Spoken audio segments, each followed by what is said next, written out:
were you working in something specific? Do you already have something planned for with your music? Well, at this moment, I feel like my album should have been out at the like right now, but I had to kind of like put that to a stop because I felt this was an opportunity for me to kind of overlook what I've already done and see what I can truly add to it. It was kind of like a blessing in disguise. So I had an album that's all English since I've recently like put out more Spanish songs, Spanglish, which is kind of my groove always. Um, and I really wanted to take my time with these and kind of keep them under the wraps a little bit more, but I think the opportunity for a lot of indie artists, this is great to put out a lot of covers and to put out singles, but projects I kind of want to hold on to it a little bit. Yeah, I bet. So you were born in New York City, Hmm. correct? Yeah. Hmm. Born and And raised. what about your parents? Where are they from? As well, New So York? yeah, so my mom is from New York as well, my dad as well. My mom is Chilean and Panamanian and my dad is Dominican. Yeah. Okay, so why bachata? So I grew up with the culture regardless. Like me being born in Manhattan, I had listened to a lot of R&B and a lot of pop, and that's always been in my soul. But growing up with merengue, listening to that, because even though I was under a household of Chilean and Panamanian family, I was still listening to them like merengue, salsa, all that where reggaeton, forget it. So me mixing these genres felt very natural to me. So I wanted to bring my Dominican side to it. And I felt like bachata was really that sound that fit with my voice because R&B is very soulful. And when you add a little bit of pop to it, that can actually be more uplifting. So I was like, ooh, this mix is really cool. So yeah, it was a really nice vibe to be around people that were understanding the vibe and the sound that I wanted to give to my music. And when I met Chris Hierro, he produced Tu Me Haces Volar, and that's where everything started. And I was like so excited. And just thinking about that moment, we wrote that song in 5 minutes. And it just makes you feel like, hey, some things happen by chance, and you just have to give into the moment for things to just flourish, which is really nice. So what's your jam really? R&B? That's the music you grew up with? Yeah, so R&B, kind of like Brian McKnight, Mary J. Blige, Christina Aguilera, 112. Of course, had to fall in love with the boy bands, Backstreet Boys and Sync.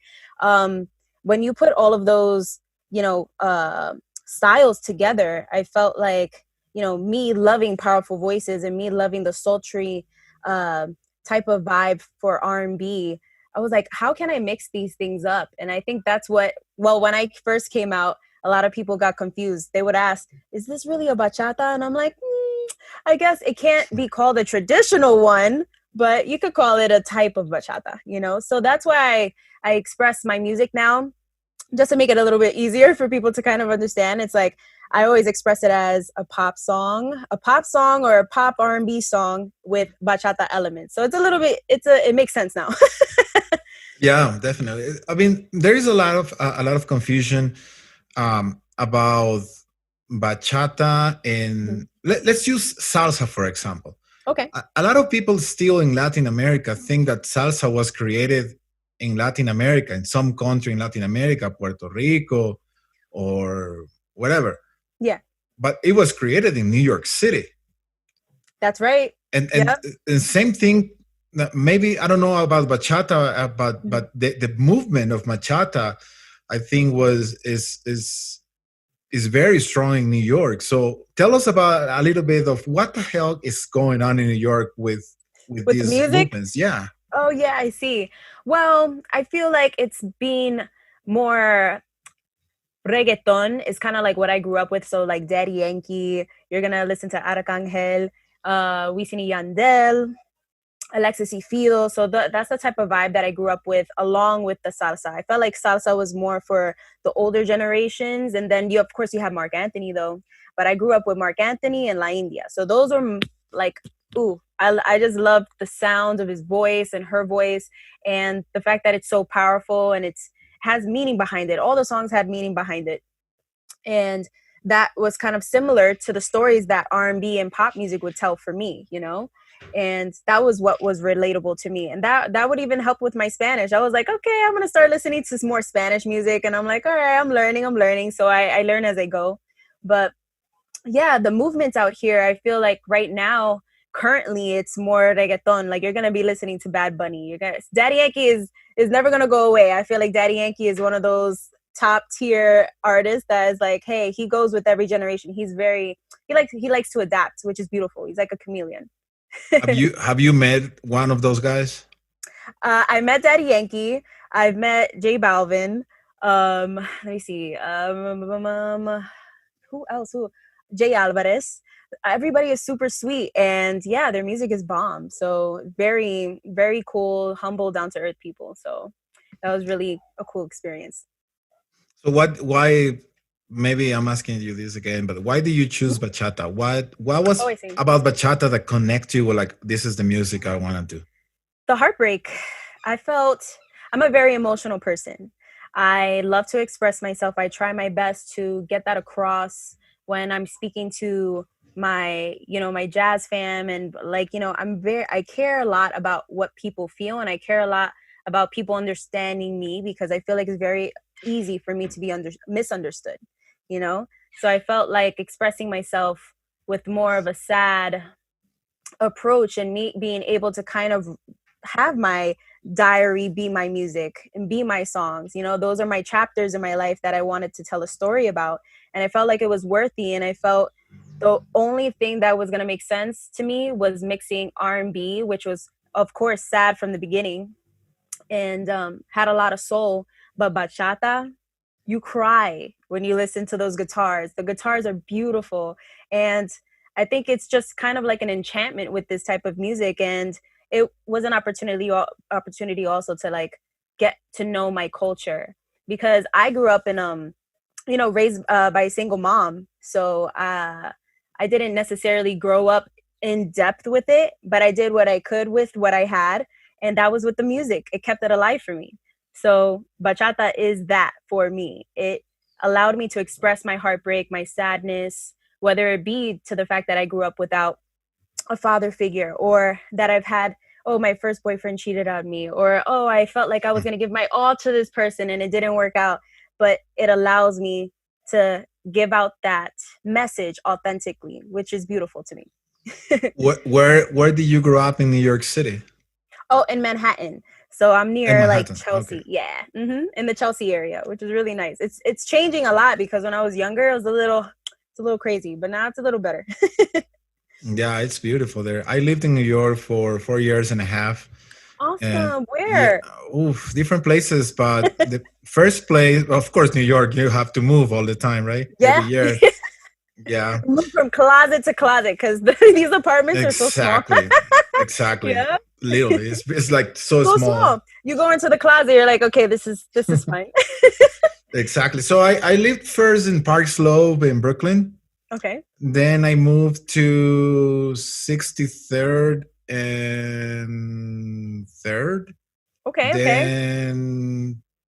Then 77 and First Avenue. Okay. So you jumped around. Yeah. Yeah, Upper East, yes. But it was, I mean, it was a beautiful experience, but it was I don't know. People talk about the New York energy, right? Yeah. I think it's more like a psychosis. People are crazy there. I People, think so too. I'm from here, and I agree. Why? Because I feel like a lot of people don't have patience at yeah, all.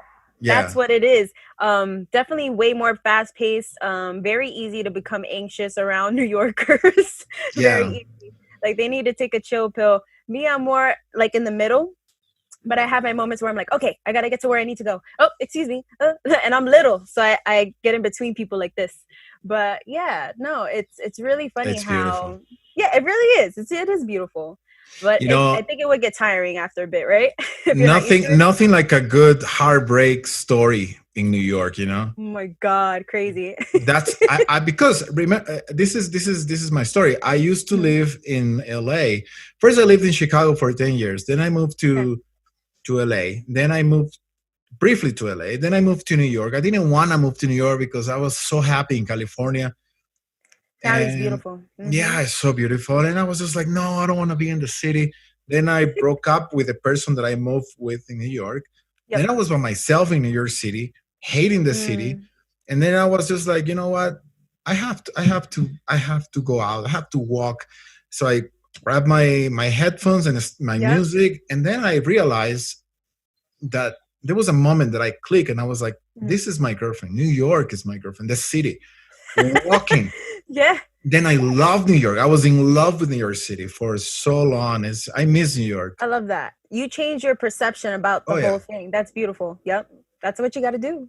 To yeah. make It's the situation better for yourself, you have to make sure that you're looking at it from a good perspective, a positive one, you know? And I think that's the battle that all of us are facing mostly nowadays, especially now, you know?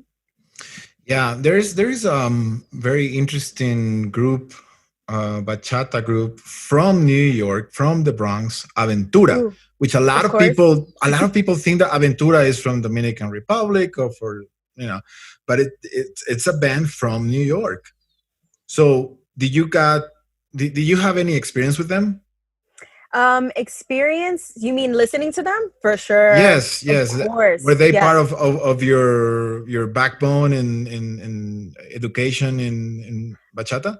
I feel like their music, I'm the type of person where I fall in love with songs. So if you're talking about like whole albums, I'm like I pick and choose which ones I like, right? So Mi Corazoncito was my jam growing up, and I was like, oh my god! And of course, an ex-boyfriend had to dedicate it to me, and that's when that's why I was like, oh my god, this is my love song. It turned out that it wasn't true.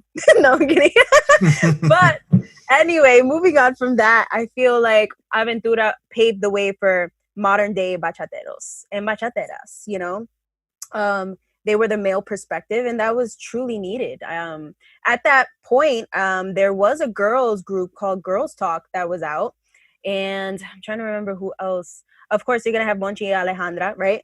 Y Alexandra, and then there was another girl. Who was it? I know there was another girl, but I'm trying to think of all the ones that I grew up with, and they're more old school, but they're traditional, and their stories that they would tell, beautiful, beautiful. And it's an art, you know. Heartbreak is an art. I feel like there's a poetic way of expressing you know, your bad feelings, and they did it so beautifully. So yeah, it was awesome. You remember the first time you wrote your first song? Ooh, I mean, I started writing when I was a kid, so I'm pretty sure that was from then, and it probably sounded really bad.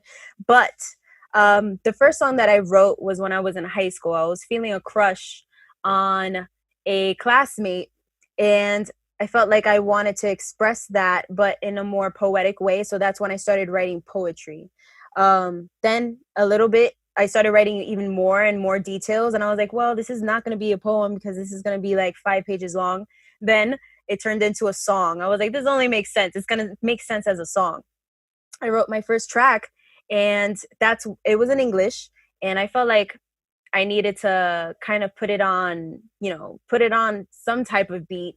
My cousin at the time had a studio in his house, so I was able to lay it down, which is really funny. And I'm pretty sure it sounds not that great, but you know, that's what the beginning of my journey, which is nice. How old were you? How old were you when you wrote that song? I had to be, I think it would have to be around seven. No, not even. Let me see. The first poem that I wrote, I had to be around like 6, 7. But then the first song that I wrote was around 14, 15, I think. Yeah, it had to be like 14, 13, 14. Yeah. But that was the full song. And I felt like I was still kind of figuring out my journey and what I really wanted to speak about. But I think the heartbreak was kind of consuming my head, and I just kept on writing about sad songs. And I think that's what kind of got me in my groove of listening to, like, you know, more R&B. Let's say is like, you know, 112. And you know, there was another band that I grew up with is Los Airas. They were from New York too. I don't know if you've heard them. They were great. No, I have not, but I will after this interview. Yeah, yeah, they're great. So from that time that you wrote your first song, Mhm. you, of course, as an artist, you have evolved. I think you started professionally in 2004, correct? I was 19, so that was, let me see. I was 19 years old when I started. Well, that's when I got signed to a label. I got signed to a label maybe like a year after I released Tu Me Haces Volar. So Tu Me Haces Volar was released in 2012, and then a year later, so 2013. Yeah. 2013, 14. Sorry, I meant to say 2014. It's So okay. Yeah. when you yeah, you were a baby back then. So what? Yeah. Yeah. So when you wrote your first piece, and now, of course, you are a professional, experienced artist. The process, the songwriting process. Mhm. Walk me through that, because I believe songwriting is very tough. It really is. Especially when it's really hard to kind of make sense of what you're feeling and when you're not completely sure. um Being emotionally aware of, like, the sudden burst of emotion that you feel, it's really hard to put it into words most of the time, because you're like, okay, is this the same? Okay, am I feeling mad about this? You start asking yourself questions, and I felt like that was the easiest way to start this journey of songwriting, because I always loved to write stories. I was always writing when I was a child. It could be the most dumb story, but it was something that was valid, and it develops into something beautiful. Um, so the songwriting process for me, the way that it goes, I start thinking of a topic that I want to write about. So let's say if I am dating somebody and it ignites me to start writing about the way they look, the way they make me feel. It's emotionally driven. And I think it's really important for people to be poetic with it. That's why I think I take my most time making it sound as poetic as possible. And that's why bachata was perfect for that, because hey, when you listen to bachata, it's like, oh my god, I can't believe this girl broke my heart. And it's like, yes, I want girls to feel that way too, like, this dude broke my heart. There's one of my favorites that's called Lo Quiero Morir. And let me see, Tu Me Haces Volar was the first happy one that I had, and I was like, wow, I really need to tap back into this, because I wasn't feeling it at the moment when I wrote that one. I was like, I told Chris, I was like, I want to write about something happy, because I haven't been happy. You have those moments too where you're like, okay, let's be strategic too, and let's give the people what they need. You start not thinking about, I mean, you could go about it both ways. You could think about what you want people to know about you, and you write on your own emotions, or you think about what you want to feel. And that's also a part of manifestation as well. Hey, after that, I did find myself in a relationship. I'm like, what did I do? Did I manifest that with Tu Me Haces Volar? I'm not sure, but Tu Me Haces Volar took 5 minutes, and it was more. See how easy that was. Most songs, like, it has like a lifespan on it. I feel, when it comes to the writing process of when you're done with it completely. And I felt like Tu Me Haces Volar took 5 minutes, and then I have songs that take 10 to an hour, or it'll take me days. Why? Because I still have to process what I'm feeling. How do you know when it's done? How do you? That's the part that sometimes I'm like, I need to release this, because I've had it for like a year Oh, and a half. So I think when I know that it's finished, I'll start listening to it more and more. I'll start asking more people. And when I'm like, okay, I'm happy with it, I'm finally happy with it. This is passable, because I'm a perfectionist to the T, and I hate that about myself, but I love it at the same time. But then I'm like, okay, I like this. And it's just a gut feeling. And I'm like, let's release it. Like, I do have a little surprise that's going to come out in a couple weeks, because I want to release something that I've been holding on for such a long time. It's not a bachata, but it is something that people can dance to, and it's called Vamos al Baile. And I hope people like it. Yeah, so that's a different sound. it's not a bachata. What is it?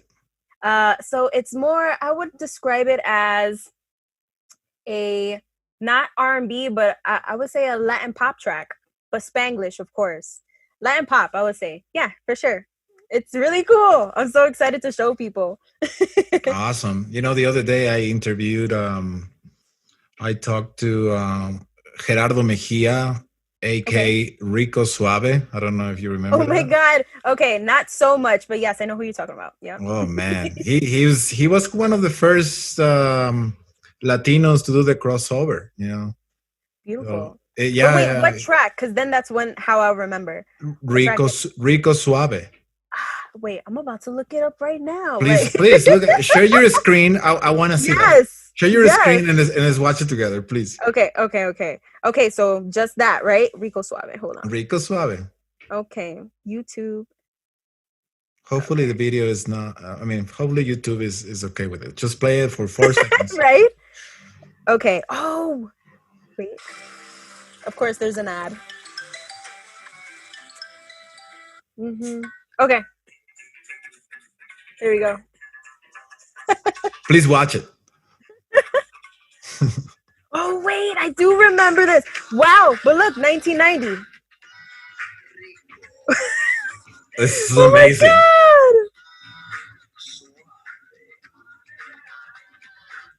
Wow. Okay. So that was Yes, in remember. I still remember my 1990. mom watching this. Yep. Yeah, so that was in 1991 or 1990. And I was telling him, like, dude, like, That was that when I was time, born. yeah, really? Okay. So 91. Yeah. 91. So that was 91. like the golden age for hip hop.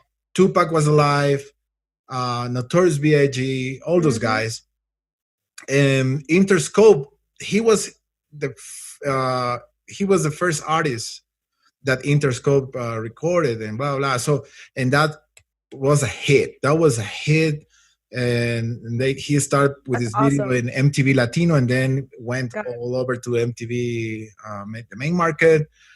that's And awesome. oh man, So he's he paved the way, yes, but that's awesome because of the fact that there's a lot of artists that are doing that, especially even now. Like, they're kind of making it okay to express yourself. I feel like it was more of in a box in the beginning, but now it's like, hey, anybody, if you have a talent, it's going to be shown and you can show it off because everybody is different from each other. Everybody has, the ability to become something. exactly. So you have the opportunity to perform in La Calle Ocho in Miami. Yeah, that was so cool. Oh And I love man, Miami. please tell us how was that, because that's a big deal. Honestly, it was mind blowing to me that I had the opportunity. I'm so grateful for that.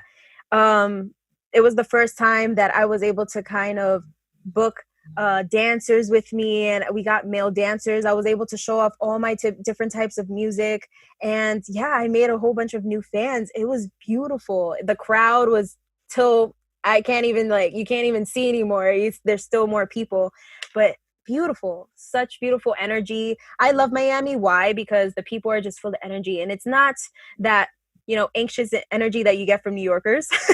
It's more like, oh, we're gonna have fun. Let's just dance and let's have fun. Let's sing. So it's beautiful. Yeah, it was awesome experience. When was that? Let's see. That was about 3 years ago, 4 years ago, right? Let's double check because I know I posted a video of this too. Yeah, do it. We have Oh no my time god. limit. Love it. Oh yeah, awesome. Because I could talk, as you can tell. Please, love it. All right, Calle Ocho. Let me see. El Festival de la Oh, that but look, festival. check this out. I remember I did it in 2013, and Mm-hmm. then I did it again. I did it twice, I think, or was it 3 times? I'm not even sure. But this one is an old clip from 2013. Oh my goodness. So it was in March 10th. So right when you started. Yeah. Wow, that's Yeah. awesome. So yeah, and then I did it again with a couple dancers, and that let me see, there has to be like a Getty image of that too. Getty image, Calle Ocho. Um, that one Festival was de la fun. Calle Ocho. Man, I now that we are in the middle of this mess, I think often, like, what's gonna happen now with festivals, concerts? It's the Fuck. internet now. What I feel, people are jumping on Instagram so much more, TikTok. I think this is really important for artists to kind of be here as much as they can, and the only way that since we are on lockdown, it makes it sound funny, but we technically are. But uh embracing the fact that this is the new age, embrace the internet, embrace the fact that your energy needs to be as authentic as possible, because this is the only way that we're going to be able to speak to each other, really, and through our phones, um, I think the connection is more important now. We didn't take advantage of the opportunity when we were outside. And I think now people are realizing that, and they're like, wait, we need to focus on the connection. And that's all we have as human beings. Are you maybe is a generational thing, but Mhm. are you, I mean, of course you're not okay, but are you in peace with it? Um, I'm always in peace with with things like this. I feel not necessarily like, hey, nothing bothers me, because I can come off nonchalant, but it doesn't mean that I'm not, feeling anything. I think it's more of a block. I have something in my natal chart that's going on there. But anyway, I'm into astrology. But anyway, I ramble. Going back to that, I feel like I am in control of only things that are in my power. And since this is not in my power, unfortunately, I don't think it's healthy for me to stress myself out. I also try to stay away a lot from the news. I like to get my information, but just see it at least once a day. But to have it on and to be just focused on the bad that's going on in the world, it's It's too really, much. it's too much. Just you can be as powerful as have a powerful mind and powerful emotions. Like, you don't show anything, but it will get to you after a while, because that's what you're programming yourself with. And it's good to just be aware of that and to just program yourself with love, be around your family, create, start a new business, just take opportunities for you, start a new hobby. It doesn't necessarily need to even become a business, but have fun you know You have a podcast as well, correct? I don't have a podcast, but I have a jewelry line. Oh, Yeah.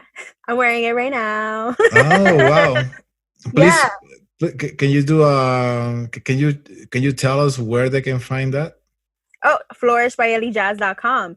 So the reason why I wanted to start this was because I've always been into fashion. I've always loved gold jewelry and silver pieces, and more statement pieces. So for example, you could wear something simple, like I'm wearing a black t-shirt with some gold on it, and I wanted to offer a service to women that wanted to feel empowered, that wanted to feel special. And so that's why I wanted to look for special pieces. And these, I feel like, let's say if you're wearing something dressing down, you're literally dressing it up, but very simply, but it still makes a statement, and you still notice them. So I wanted to give that. I wanted to give that act of service to females. And I'm also going to be doing it for the males as well. So hopefully they'll like it as well. They'll have more androgynous pieces, which will be lovely. And yeah, I want to move on to apparel too, but that'll come. I want to focus on one thing at a time. Are you planning in any live streaming for your music? So the live streaming that I'm gonna do, I'm gonna utilize IG Live, and I'm gonna start karaoke with jazz. So that's gonna start Oh soon as man, well. It's what a gonna be great so fun. idea! What a great idea! I am like so in love with everybody's lives nowadays. Like, I'm watching Tory Lanez, I'm watching a whole bunch of other artists do their thing, and it's like, oh my god, it's so inspiring. And this is what we do for each other. We're creating a space for creatives to, just go all out, and we have the opportunity now. Look at you. We're doing an interview together. We're getting to know each other. We didn't know each other before, but this is the perfect opportunity to do that. So it's That is awesome. amazing. That is Isn't amazing. it? Yeah. When Yeah, you really because start to think about it, you're like, oh my God, this is cool. yeah, because everything is bad news. Like Yeah, it everything is is. bad news, and of It's too course, I mean, sad for me.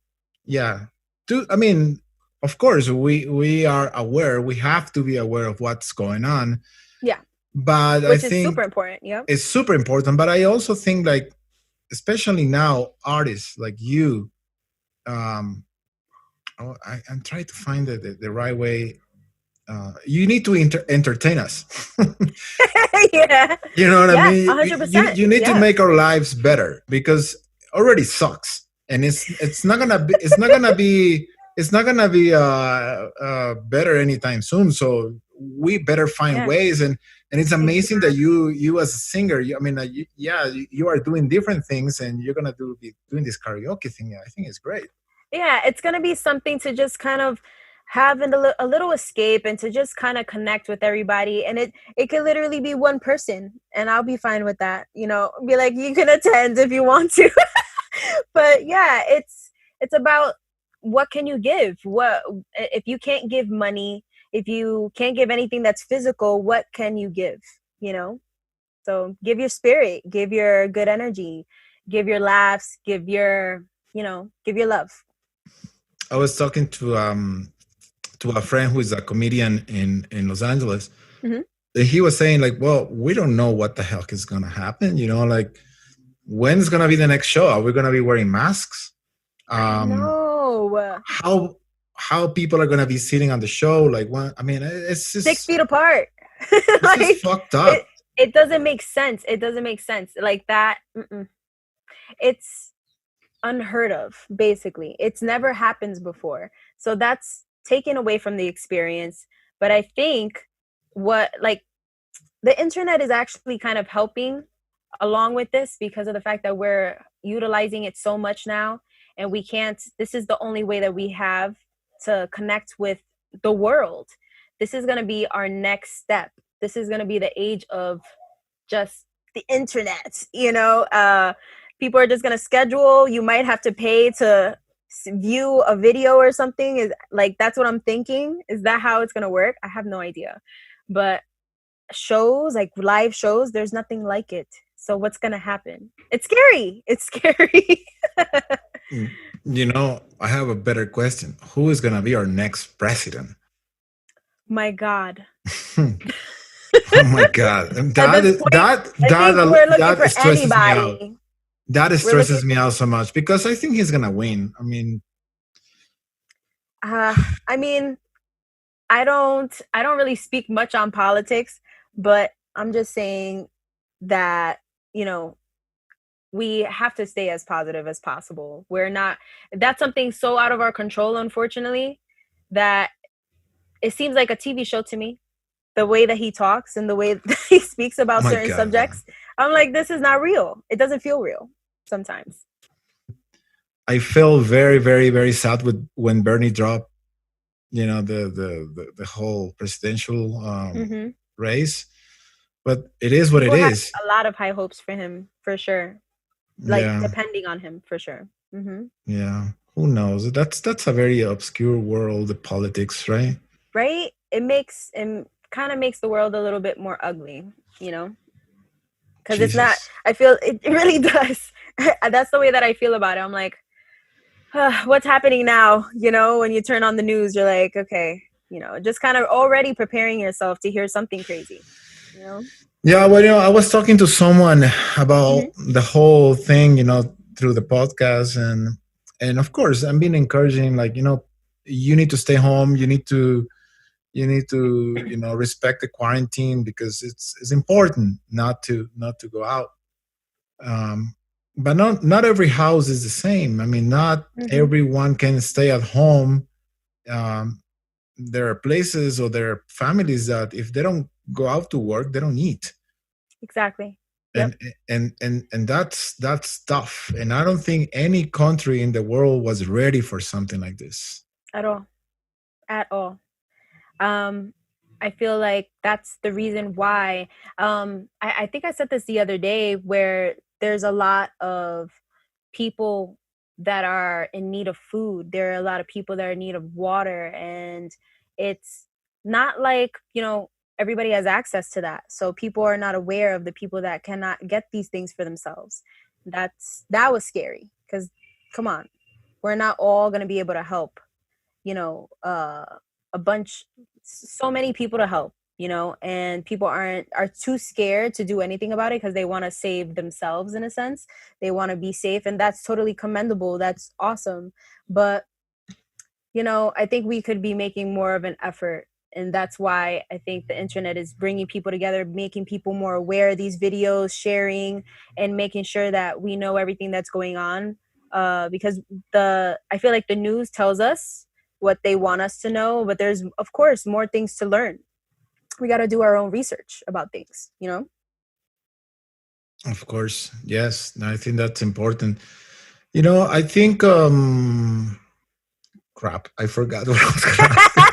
It happens. Trust me, it happens to me too. Oh my god, this I'm is the like, wait a second. second. It's on the tip of my tongue. It's on the.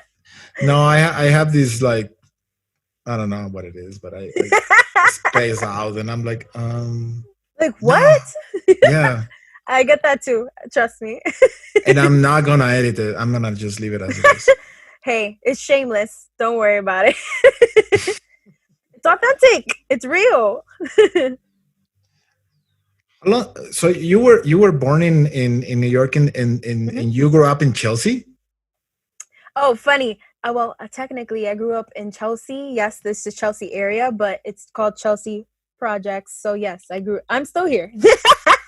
Okay, so you're Yeah. near the galleries and all that stuff. Isn't it funny? It's so funny. There is such an expensive school. I forgot the exact name of it, but there's an expensive middle school over here as well.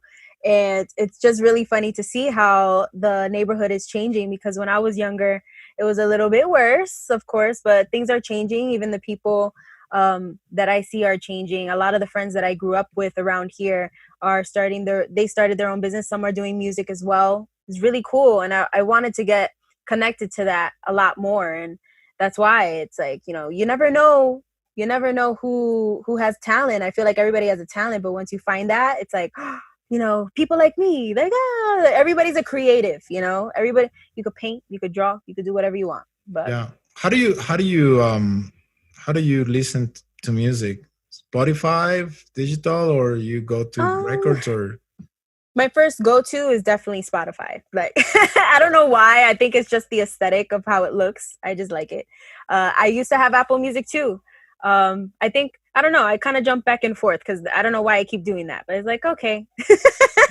I have my playlist on Spotify. I like the fact that it has you know, their workouts. I think their workout playlists and things like that. I use it a lot. Yeah. yeah, it's great. I love Spotify. Oh, But YouTube too. YouTube is YouTube is great. amazing. YouTube is Has amazing. everything, has tutorials about everything. Like you can learn Everything. anything. Exactly. I when I lived in New York, when I moved to New York, I started to collect records, music, and New Awesome. York has an amazing variety of stores where you can buy amazing records. Yeah, ones that are like in the wall. It's so funny. Oh my god, it's Yeah. so great, so great. Yeah, I miss New York. Yeah, I'm Maybe thinking after this, I think you're gonna come out here. I think that's what's gonna happen. yes, and you're gonna have to show me where the bachata is Let's do happening in it. New York City because I Oh, really want we to gotta see. go uptown then. We're going to Dykeman. Where is it? In Uptown? Yeah, uptown. So yeah, so 200 Dykeman. Yeah. So you would Oh be in the man, heights. Yeah. oh that's great. That's Yeah. great. Well, thank you very much. Thank you very Oh, much for sharing with thank me this you. time. It's amazing. Please, It's let's do great. this again whenever you want, a la orden. So you already know. Excelente. Muchísimas gracias, Thank you, Eli. Fabian. Te Thank deseo todo you. lo mejor and hopefully voy a poder salir de este país donde estoy atrapado para volver a Estados Unidos. Yes, please. And come visit me. You already know I have to show you around. Of course. Take care, Yes. Eli. Muchas gracias. Bye. Chao, chao.